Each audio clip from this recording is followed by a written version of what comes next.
What's going on, everyone? This is your guy, Pat Bernard. I'm here live and in person here in this beautiful, cold morning here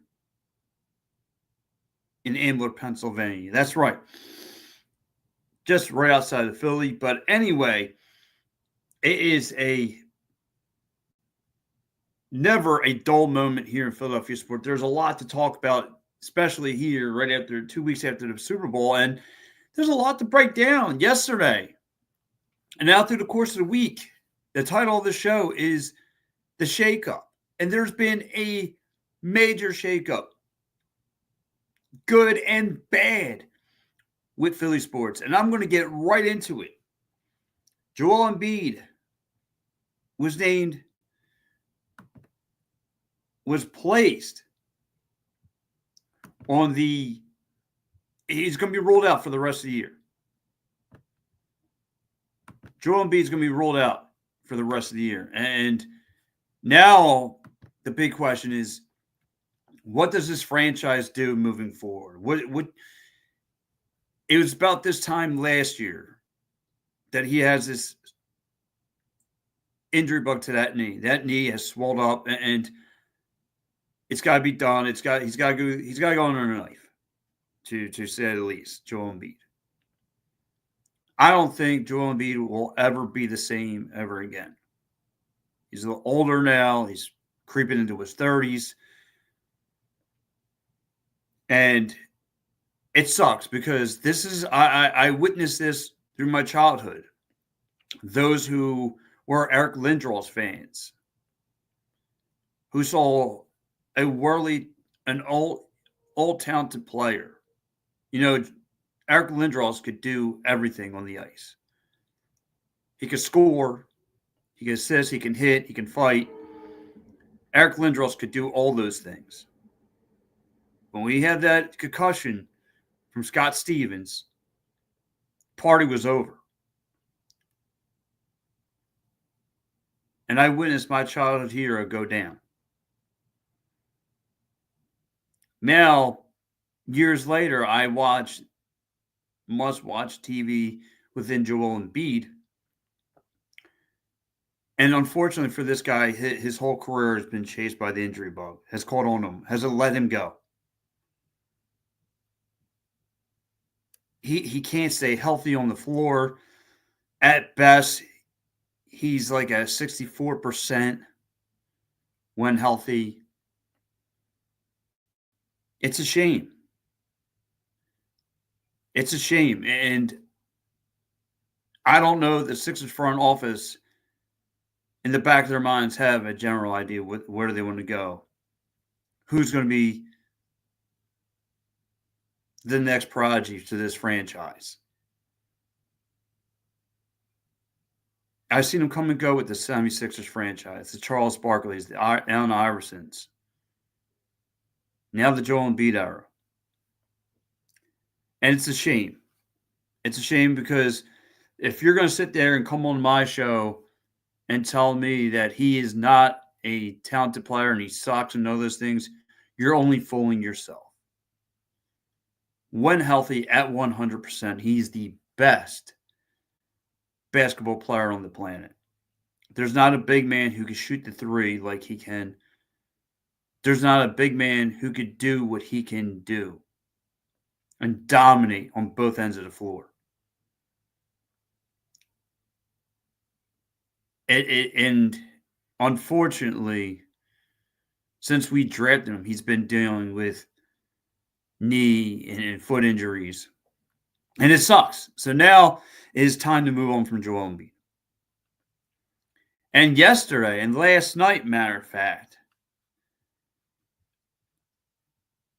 Danny Grims, who stepped up last night, dropping 44 points on Golden State Warriors.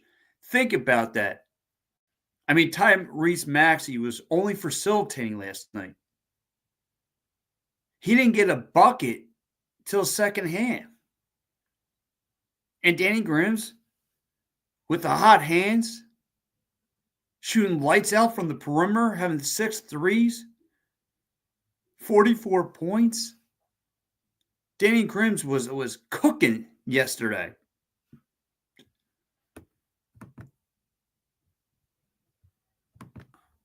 Oh, good morning, Dave Yarnell. What's up, buddy? Good to hear from you. Danny Grims was cooking last night. 44 points, 6 3-pointers. I mean, he was launching them from beyond the arc. And how about just like think about that?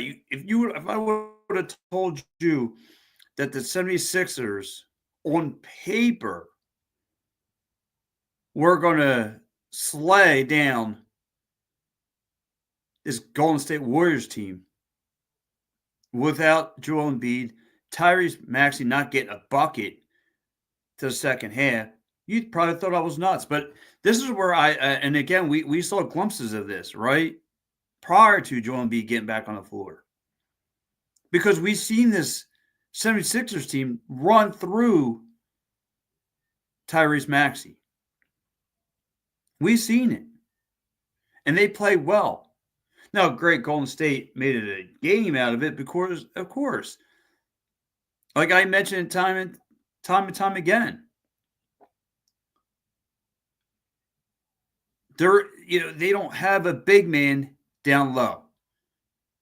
So every NBA team is going to be able to smell blood in the water with that. And they're going to pick apart the 76ers team down low. But, you got guys like Kelly Oubre knocking down shots. Andrew Drummond getting a double-double last night. Gershon Yabusele off the bench with 16 points with 5 3-pointers. Like, that's the stuff, that's the kind of production you want. And I think you can get it consistently. Yeah, I know, right? Kelly Oubre is a streaky player. He's not going to be able to knock down 3-pointers like he did last night. Paul George is a streaky player. He doesn't have much left in the tank. He's going to give you those occasionally good nights. But, I mean, listen, there was times during this game last night where he was in double coverage and he was knocking them down. Now, granted, like I said, this is not the Golden State of 10 years ago. This ain't the Golden State Warriors with the Splash Brothers. I get this. This is an older Steph Curry. But Steph Curry could do some things, right? He had 30 points, 29 points. He had 5 threes, 13 assists. I mean, he had a double-double. Good morning, Pat. Another big win for the Union. Yes, I'm going to talk about the Union on this show. Dave Yarnell says, keep in mind, Jimmy Butler didn't play last night. Yeah, listen, like I said, I know they didn't have their full squad. And Jimmy Butler is older too. And I don't see him making that much of a difference there too, Dave. But anyway, what I'm trying to say is, like, this was a good win. This is a momentum pusher for this 76ers team.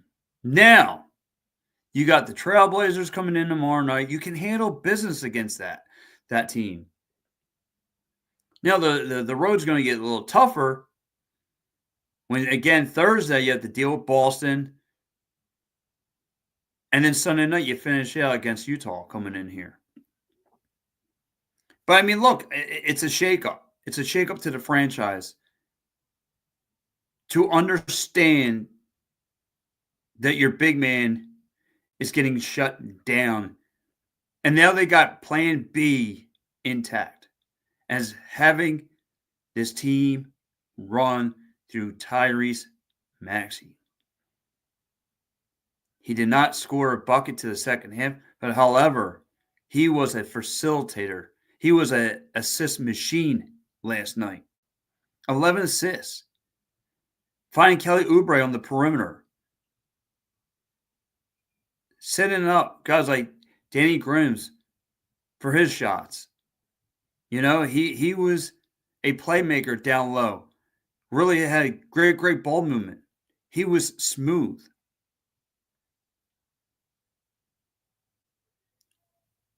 So just when it didn't look like Tyrese Maxey on paper was effective as far as scoring buckets, he was effective helping his other teammates out. This is the difference. He's a difference maker.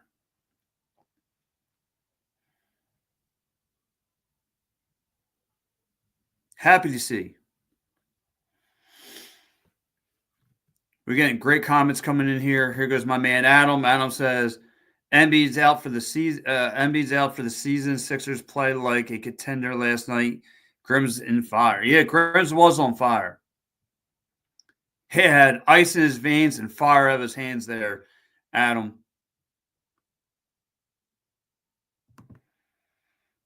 Sixers need to tank to get that 6th pick. I hear you too, Dave. And maybe they said, but it's so hard to tell your team to lay down. To tell a player, I need you to take the fall, take a dive. It's hard to do that. These are athletes, the guys who want to win. They didn't come here to the NBA to lose. They come to play to win a championship, to turn around franchises.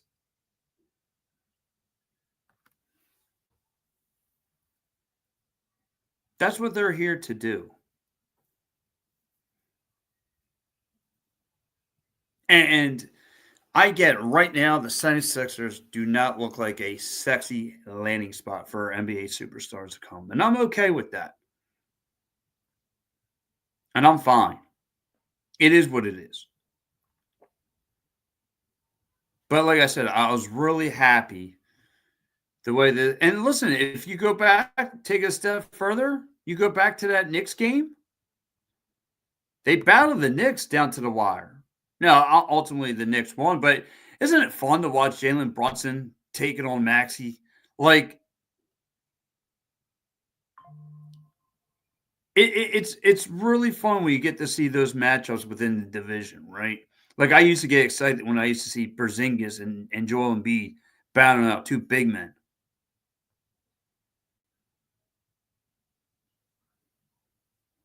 And now what it looks like, it's going to be the Eagles and Commanders for the because with Debo Sanders now going to not to shift gears, but with Debo Sanders now going Samuels going to Samuels going to the Washington Commanders.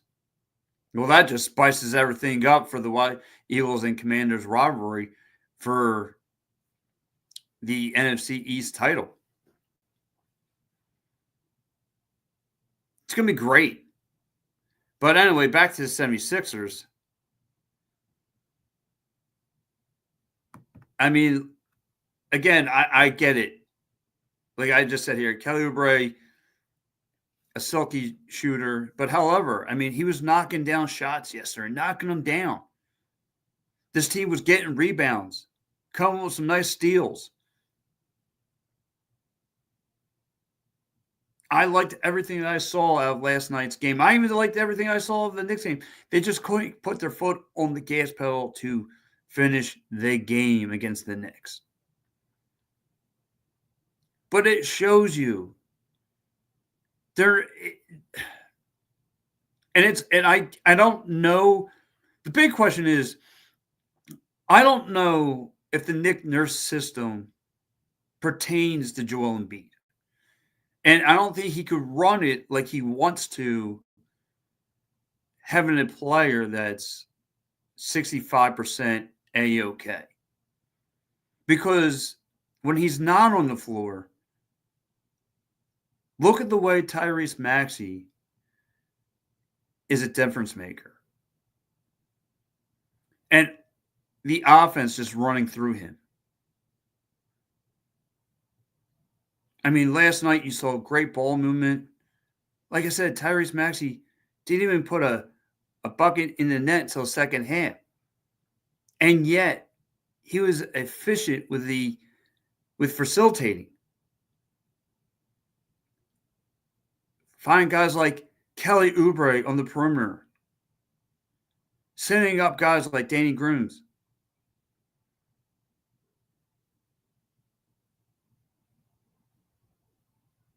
And Danny Grooms last night had a career night with 44 points.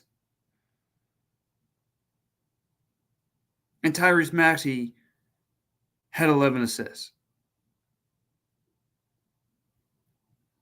Like, this team plays better team ball without Joel Embiid on the floor. It just is what it is. And we've seen this team take down the Lakers without Joel Embiid.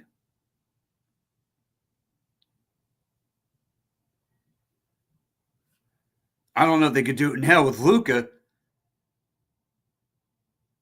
but however, this is a great win. This was a great win.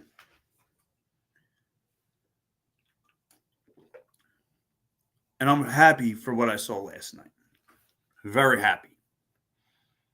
But yes, again, this is not the shakeup that the 76ers want to have, but this is the one that they needed.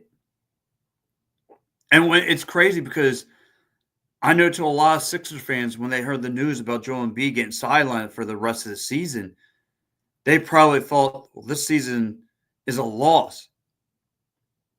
And when I looked at it, with the small sample size that we did get without Joel Embiid when this offense was run through Tyrese Maxey, I was excited. Because now Nick Nurse can run his offense the way he wants to run it. Without a player that's 65% A-OK.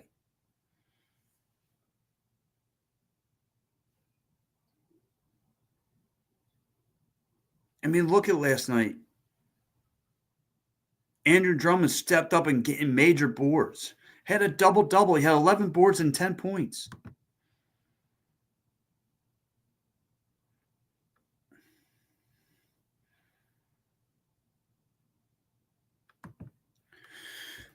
Ab says when Embiid's on the floor, he slows down. He slows the 76ers down. I hear you. And that's true. Unfortunately, it is what it is. That's what I'm saying. This is the better route for this franchise. But what, to me, and I'm right here to Dave's point, Dave wants the sixth pick. And Dave's not wrong either. And I think Dave could speak for a lot of 76er fans. Dave wants a franchise player. A guy who's going to be able to put this team on his back for the next 10 years and win multiple championships. And I get you, Dave, if that's what you're... I mean, look, Maxey's a great piece. He's a complementary piece to his franchise. But if he has a nice counter partner,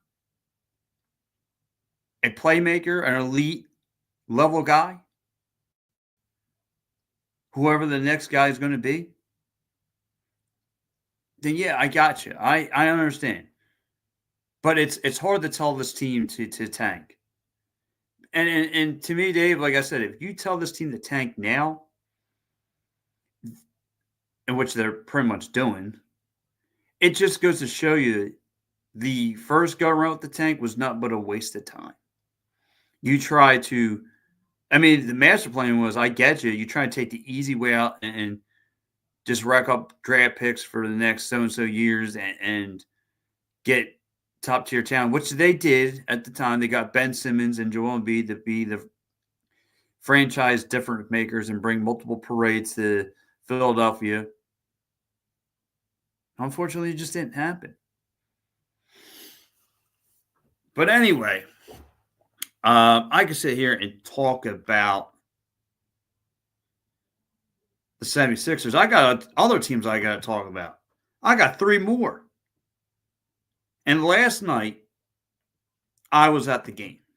I was covering it for Stream Punk Entertainment Sports.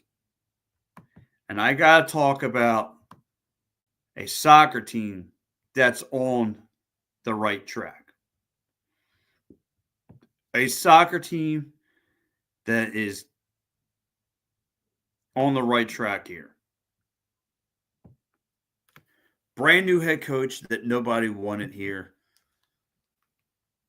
No one cared about because Jim Curtin was on the sidelines. And yet, this team has put up 8 goals. They handled 2 last year's top contenders in the East. They handled Orlando last week in their season opener. Last night, cold, windy.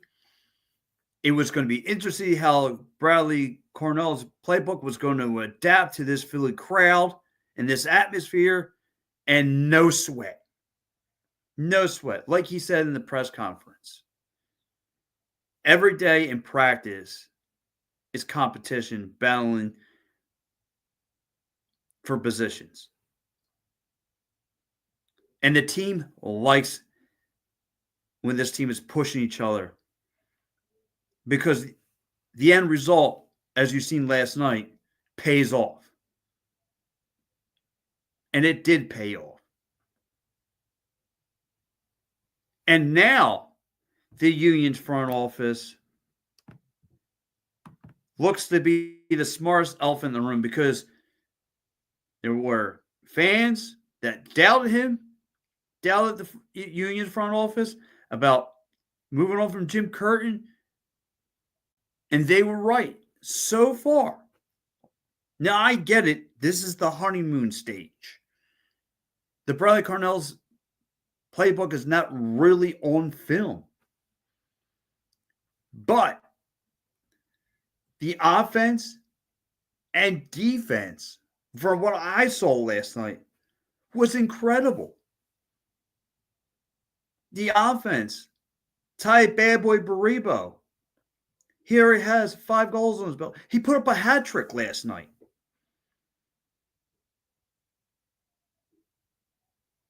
A hat trick.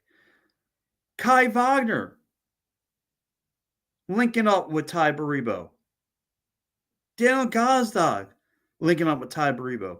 I had a post-game interview with Ty Baribo, and I asked the man, he had a breakout summer last summer. He's cooking now at the beginning of this year. And I asked him the team chemistry that you have with Daniel Gazdag and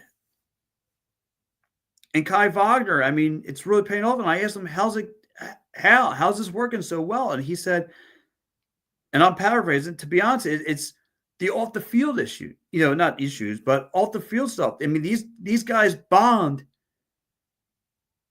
off the field. And when that's working, anything can happen.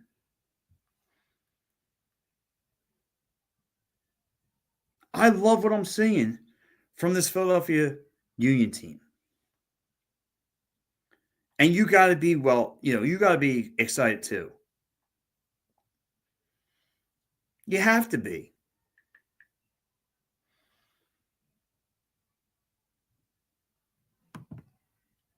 Dave says, is it worth getting to play in the tournament? I got you, Dave. I got you. Great interview after the game, bro. Thank you. Yeah, last night was a lot of fun.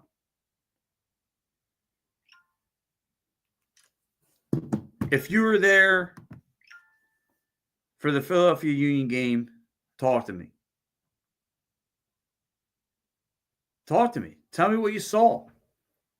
I mean, so again, this Union team off to a 2-0 start. Brand new head coach.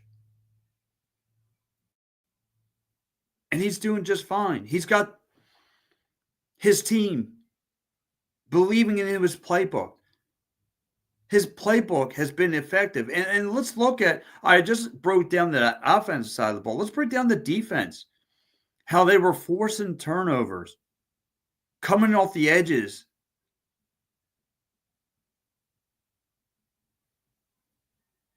Making huge stops.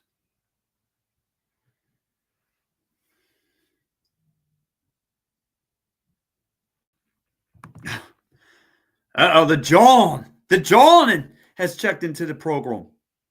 He says, good morning, Pat. Sixers with a W, not liking it. Tank. Yeah, I hear you, Joe. I hear you, buddy. And by the way, guys, I don't know if you heard, but the John seems like he might be, him and Stream Punk Entertainment Sports might be up to something. You have to keep your eye on that.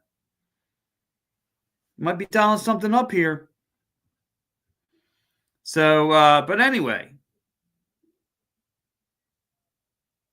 Yeah. So the Philadelphia Union last night, again, there's shakeups.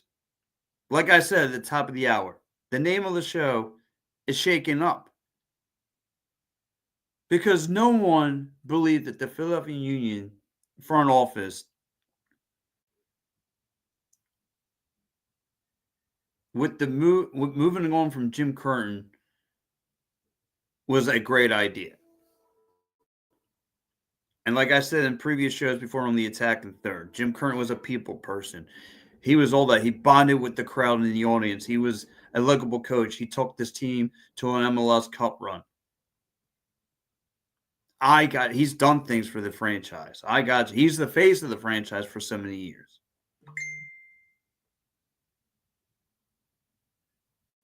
With the Union's front office, with shaking up and moving on from him and bringing in Bradley Cornell's and bringing in this guy who's a winner and his message and the team buying into his message, that's the most important thing.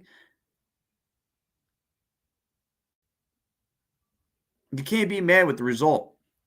I mean, you took care of business at Cincinnati. Now, granted, FC Cincinnati has had tons of work prior to this match. You know, I know they had a real busy February with the CONCACAF Cup tournament, and they're opening their season opener, but still, I'm buying them excuses right now. But for them to kind of for this Philadelphia Union team to mop the floor with that team, it's speaking volumes. And like I said, going back to Ty Bad Boy Baribo, how about this guy? I mean, I know it's only 2 games in, but 5 goals, leading the league right now in goals. I mean, this dude's bad news. And again, it goes back to the system. Players in the offensive zone find each other open. They're linking up, getting great production out of the offense and defense. The bench is bolted. I mean, I saw guys get on that field last night and 1-2. And you can see they want to be in the starting lineup. I mean, this Philadelphia Union team does not quit. They play a full 90 minutes plus of soccer.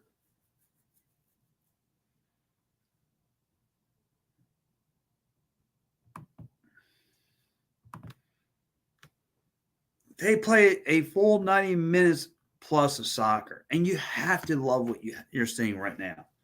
Have to love it. So, Union fans, if you were live and in person and you liked what you saw last night, please chime into the show. I want to hear from you. If you were down there, like I said, it was cold. It was windy. If you were down there, you know what I was dealing with. And I was there covering the game.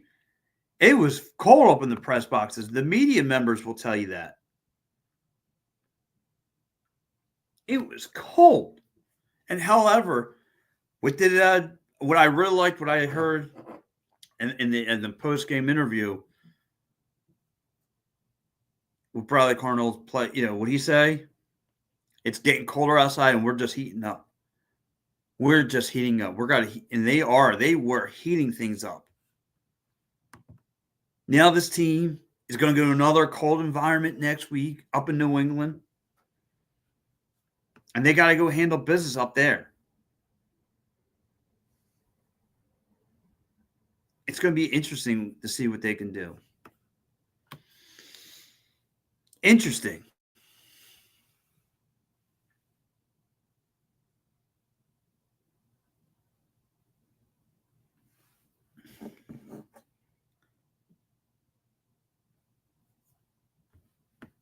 It's going to be really interesting to see what this team can do, what this franchise can go. Dave says it's way too early to be playing soccer. Hey, Dave, I agree. My Knish was freezing, Dave. I was losing feeling in my Knish last night.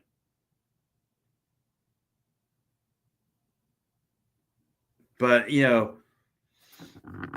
like I said, this team is off to a right track on the right start.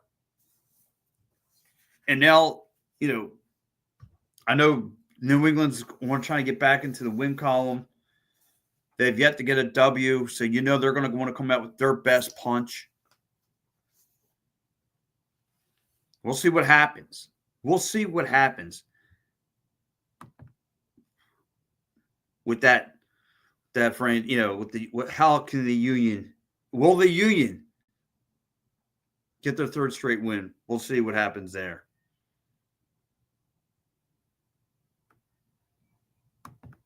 However, and so now I need to talk about a hockey team. Like I said, shakeups. Shakeups are good in Philadelphia sports. We need them.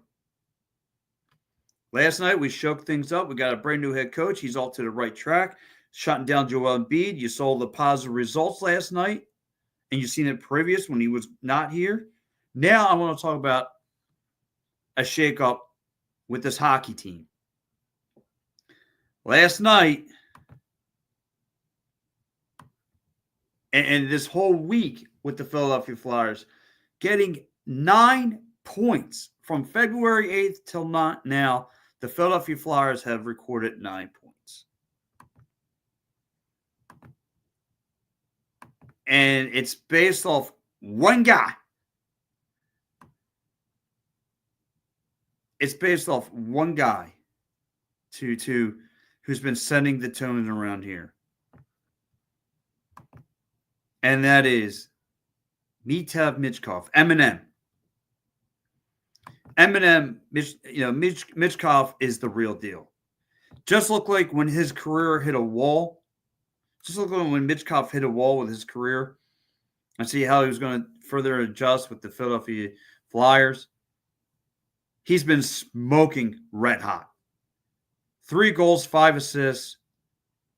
This guy's just a playmaker.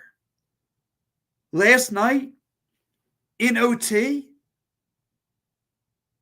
he toyed in a shootout with Connor Hellebuyck, the number 1 ranked goalie in the NHL. And Michkov toyed with him. Made him look foolish. Had him go for a fake. Then he backflips it to go top shelf. Michkov's the real deal. 19 goals. He leads the rookies with goals. He was named Rookie of the Month. He's top 3 rookie in points. He's top 3 in assists. He leads the league in goals. Michkov's the real deal. Like I said, just look like when he was about to hit a wall, he starts heating up. Again, shaking up. Dave Rare going to find a diamond in the rough. And Michkov's that diamond. Like I said, in the overtime last night, with the best goalie in the league, in Connor Hellebuyck, Michkov toyed with him in a shootout.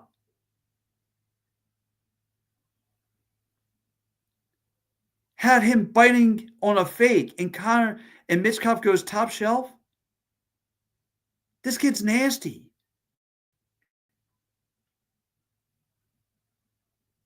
And credit again to the Flyers front office, because not only he looked really, really good last night. How about Ivan Fedotov?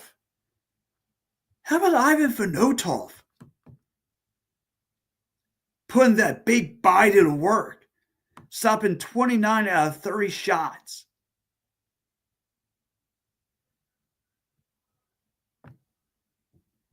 6'7". He's still a puppy in this league. Now, mind you, his last NHL action was on February 6th. He hasn't seen any live NHL time up until last night. And he was a beast. You know, it coming from the KHL, Ivan Otov, where he had to make adjustments to the NHL. Now the NHL has to make the adjustments to him. You know what I'm saying? Because he was dealing with not just one, but two top 5 scorers in the NHL, in Connor Kelly and Adam Sheffield. Now, Adam Sheffield found the back of the net, and that's expected of. He's a playmaker. But that kid, he was a beast last night. And there was some good scoring opportunities for this Jets team. And the Flyers go in their house. So let me break this down. The Flyers go, they go to the biggest bull in the yard, the toughest, the top dog. He goes in their dog house. They go into Winnipeg, and they rock them with no problem.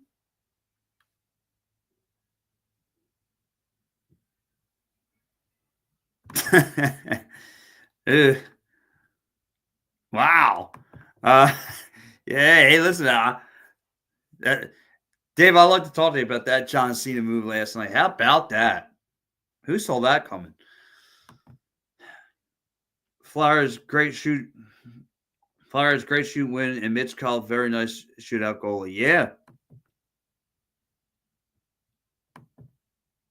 Allen also said he played awesome in goal. Funny seeing a guy height play goal. Right. 6'7". And he's a puppy too, Adam. He's a puppy. He's got nothing but youth and time in front of him.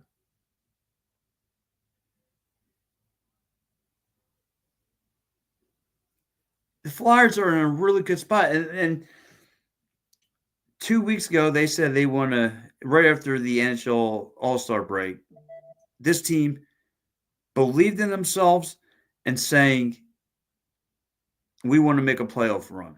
They want to make a playoff push. Now, mind you, I got the paperwork in front of me. I mean, it's good the Flyers have got 9 points. They're in the 13th seed. They're 27 and 26. But it is still, I mean, the playoffs still technically start now for this team.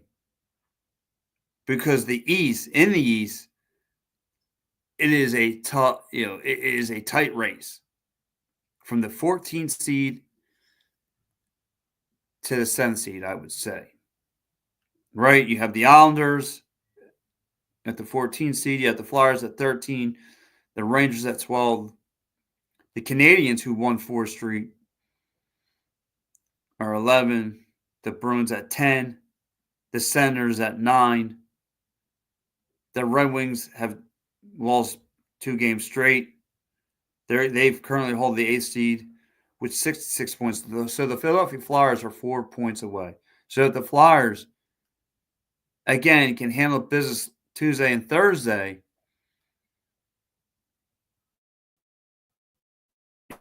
and then, of course, the Blue Jackets who are holding down that 7th seed, who have a four-game winning streak going on. It goes to show you how tough this Eastern Conference is.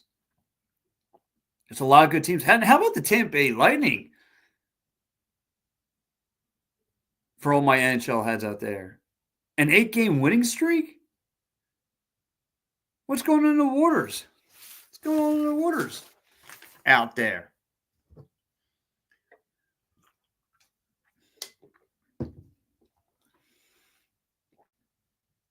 But I love Mitch Kyle's body of work and what he's doing. But the Flyers Getting very, if you zone in and watch how the Flyers are playing, getting creative in the offensive zone. I mean, like look at last night, right? Jamie Drysdale goal from Nick Saylor makes a nice pass to Noah Cates. Or I'm sorry, to Jamie Drysdale. Jamie Drysdale makes a nice pass to Noah Cates. Noah Cates from the top of the faceoff circle finds Jamie Drysdale all alone in the middle of the ice, right down Broad Street, and fires the puck and finds the back of the net and lights the lamp. I mean, what they're doing on offense and getting creative and getting each other open, that's the stuff you want to see from this team. Like, I was in a disbelief from moving on from Morgan Frost and Joel Farabee. They didn't have great numbers, but they had double-digit goals. I thought that was all for the wrong moves, and I thought this team checked out from wanting to make a playoff push. But I'm all for it. If this team, again, it's a trickle-down effect. Danny Briere, Keith Jones, John Tortorella, and the team itself believe in themselves, believe in each other that they can make a playoff push. It's going to be hard to do. It's going to be a tall order with other teams wanting to get in there. It's going to be hard to do, but I think they could get the job done.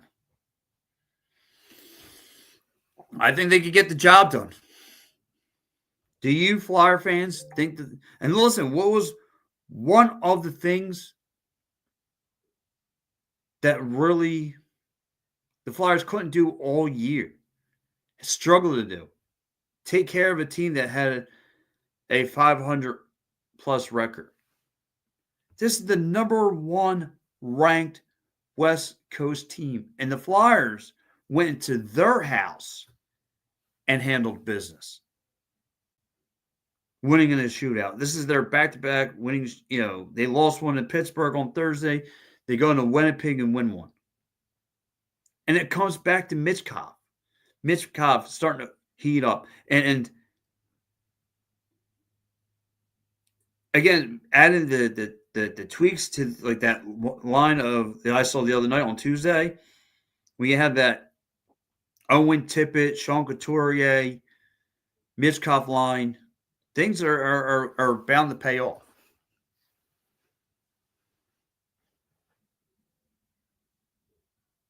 Bound to play off. Yes, David. Yes. He said Flyers are making some noise. Absolutely, Dave. They are making noise. That's what I'm talking about, Dave. They are. They're making a bangarang. But listen, it's good to have a Flyers win for sure. Like I said, they want to be in the hunt. Again, it all goes back to the Philadelphia Eagles, right? Winning the Super Bowl. And a lot of these guys from the Flyers team didn't make the Four Nations tournament. So that probably spoke volumes to their hearts.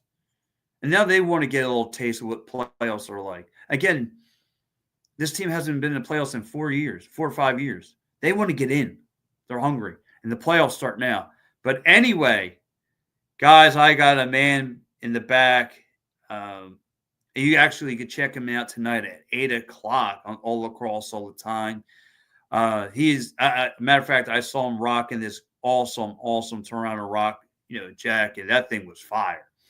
But anyway, if there's anybody that knows the NLL, knows lacrosse, period, and he's the right guy, guys. Check out All Lacrosse All the Time. You can check him out here. That is my man Gary Crute. My man knows. Like I said, you guys want to listen to him talk lacrosse. This is the guy to go to. He knows lacrosse like he knows. That's his Bible. So let's go bring him on. Hey, back. Good morning. Good morning, Gary. What's going on, buddy? It's Somebody had to explain to me what that orange thing in the sky was. It's been so long since I've seen it. It was the sun. All right. Hey, listen. Right, with Toronto, Philly, we've been getting nothing but snowstorms here. But you know what, Gary? This Philadelphia Wings team, and I got to talk to you for the past month or so.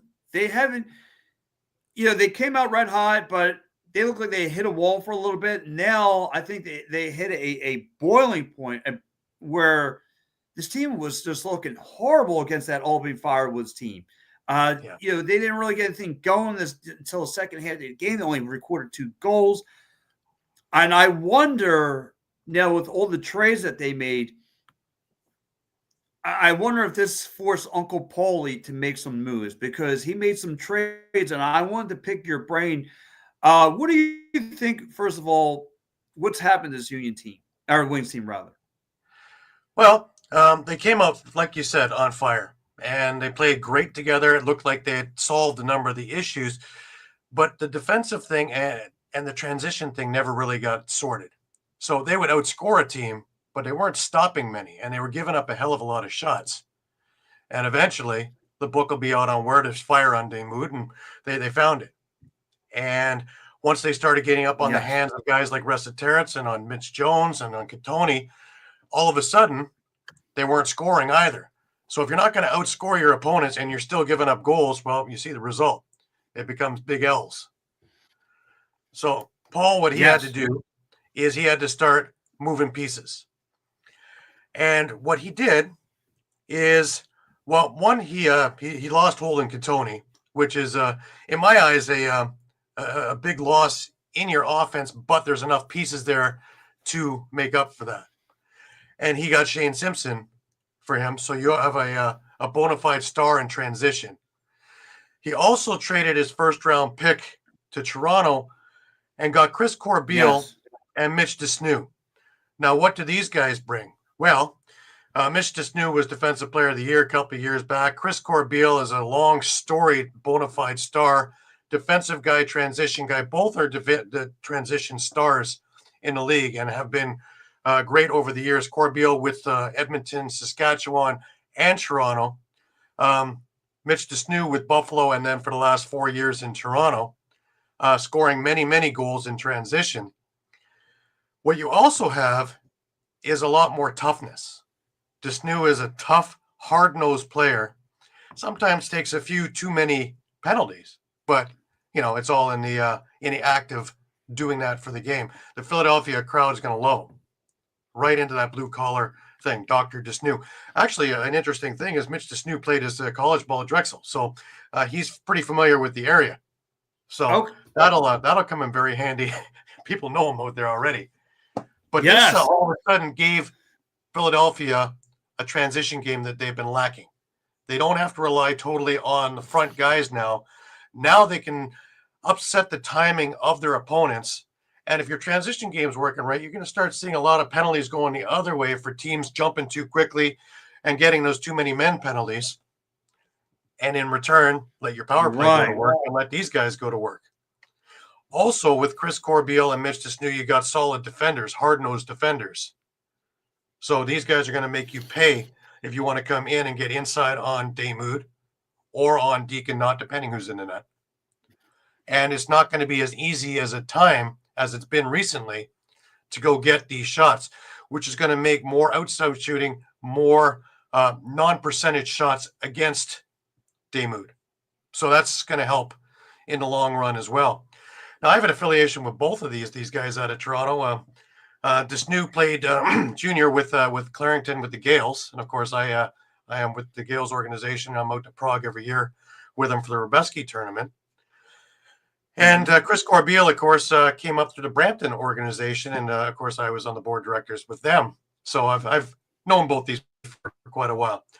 And, again, Corbeil, you want leadership. You've got it with both of these guys. Desnew has always been known as a leader in the dressing room and a leader on the floor. Corbeil was captain of Edmonton and Saskatchewan during their championship years. So there's a long lineage of really top-notch play. So I think it's just a plus thing. If there's any negative to look at, is that both Desnu and Corbeil are unrestricted free agents at the end of this year, showing that Jamie's pretty shrewd too. Dawick, the owner and GM of Toronto, is that he can send off rent-a-players. He might still have the opportunity to sign up at the end of the year, but he took a first-round draft pick in this year's upcoming draft for it. And he did another thing like that too, sending Nick Rose to Calgary, who didn't have a great night last night, by the way. Yeah. Not an awful one, but not a great one. Calgary lost. But he also sent them for him and Tyler Hendricks for a first-round pick in the 2026 draft, which is the draft to behold, because that's going to be the most stacked draft in years. And he took their first-round draft pick. And, of course, Nick Rose is an unrestricted free agent at the end of the year. And by all rights, he can sign back with Toronto, which makes a lot of sense since he is the manager of the Rock Athletic Center. Yeah. So I got to ask you, Gary. I mean, I think, though, with the moves, do you think this forced Paul Day's hand of the way that they've been playing, lacrosse, for the last, 5 to 6 weeks? Well, I think in a sense, Philadelphia is still in the playoff hunt and still in the playoff picture and wants to do something there. Whereas Toronto at 3-8 right now. And, it's strange because 5 of those losses are 1-goal losses, and really 6 because the other loss to Buffalo was an empty net goal. So you could say 6 of those losses were 1-goal losses. So the chemistry of the team healthy was okay, but it was time to pull the chute for this year and see what you could do for the future because, well, of course, it's not going. They're not going to go 6-1 down the stretch and maybe squeak into the playoffs. So let's cut bait and try again. As for Philadelphia, an entire different situation. They haven't been in the playoffs the last couple of years. They have a good shot at it this year. The fans are dying for it. They're salivating for some playoff action, meaningful games, and he has the opportunity. And with these bumps in the road, if he didn't do something, you see it as the standings go. They're here, they're here, they're here, they're out of the playoffs. And it's just as quick. With this much parity in the league, it's only going to take a couple more losses, and they're looking outside, looking in. And he had to do something. The trade deadline isn't until the 10th of the month, but both Toronto, Philadelphia, Las Vegas, Calgary all seem the need to start shaking things up. Vegas and Toronto for different reasons than Calgary and Philadelphia. And Calgary and Philadelphia both are in the hunt and are just looking for these pieces. I don't think any of these teams. Yeah, Go ahead, Pat. No. So because when I look at it though, to me, I love me. Last year, I was very critical of Paul Day and some of his coaching decisions and all that stuff. But you know what, he's answered the bell here. Like again, him just playing the role of the GM. Everything he's done so far has been on point. Again, this team came out to a hot start with 5 straight wins. And then they've hit a pothole, if you will, and the tire is a little low and it's getting real flat. And before it becomes completely flat, he's found the car jack and jacked it up. And listen, he had to wake up the locker room a little bit to me. He forced his hand to, hey, listen, I'm moving on from Hulk Tony. I know that was a locker room guy, a leader, and all that stuff, but like you said, this team hasn't sniffed the playoffs in a few years.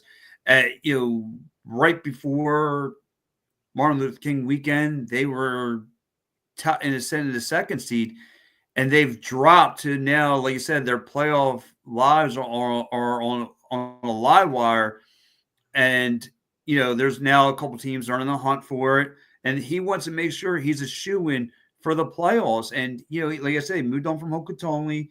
He's bringing in Shane Sampson. He's bringing a couple, guys in for transition guys from Toronto. He wants to get in here. He wants to, to say, he completed one of the goals is making the playoffs. He wants to change the philosophy and atmosphere of this and of this team. So I like everything that he's done so far. He's addressed the 2 issues that Philadelphia has had over the last number of weeks. One is no transition game, and the other is weak defense and hard-nosed defense. Kind of yes. And he got it with both Corbeil and Desnu. And with Shane Simpson, what you have there is a guy who was highly touted when he was with Calgary. He was, the guy for transition. and it made all kinds of news when he went to Vegas. Everybody wondered what was going on with Calgary, and he's continued along. So he's going to bring that on over to Philadelphia. So you have a really fast, really savvy transition game and really hard-nosed defense now that will stand up for one another. And the only thing with Corbeil is the last couple of years he's had a few injury problems, but it looks like that's been rectified. He tore a pec. He was so excited to come to Toronto, he tore a pec in training camp, so we didn't see him for most of the first year. Then this year he wasn't in the lineup for the first couple of games, but he's been playing the last few, and each game he gets more comfortable. So you're going to get the polished version of Chris Corbeil, who is an ultimate professional, and he will be a real plus to that team in leadership. And it might help take some of the pressure off of Blaze Reardon, who has been having trouble recently, kind of not being much of the offense.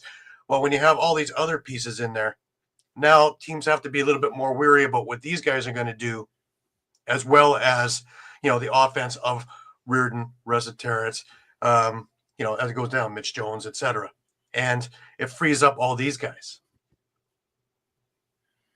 Yeah, and now it's going to wonder, this is, and again, credit to Paul Day. This is the perfect week. You're on a bye week to make some moves. This gives them plenty of time to get into the practice facilities, work on some things, build some team chemistry, because next week you have an opportunity to get revenge on the Firewolves coming in to your house, and now you can work things out and see what these guys could bring to the table, and hopefully that has woken up the offense that's been lacklustering for a couple weeks now.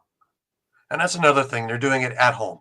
These guys have a chance to settle in with a home crowd, so a friendly atmosphere to get themselves moving and become fan favorites right away. And with their hard-nosed play, I'm telling you now, you Philly fans are going to love these guys. They're going to add a whole new dimension to the team, and you'll be on a Sunday night show. Just you'll be joyous again. I'll be happy again. I'm not gonna have to put a bag over my face or a knapsack or any other stuff.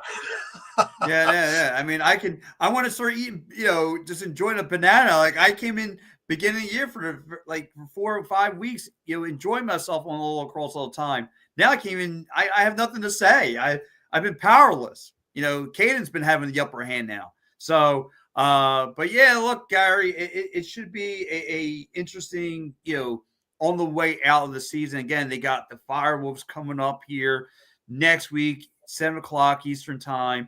It should be interesting what this Philadelphia Wings do and how they respond to the new team, because I think now Mitch Jones, not just hey, listen, I think Paul Day is saying, listen, if I can move on from Hogan Tonley, who's been a locker room leader, I'll move on from the next guy and the next guy until I get the pieces that fit.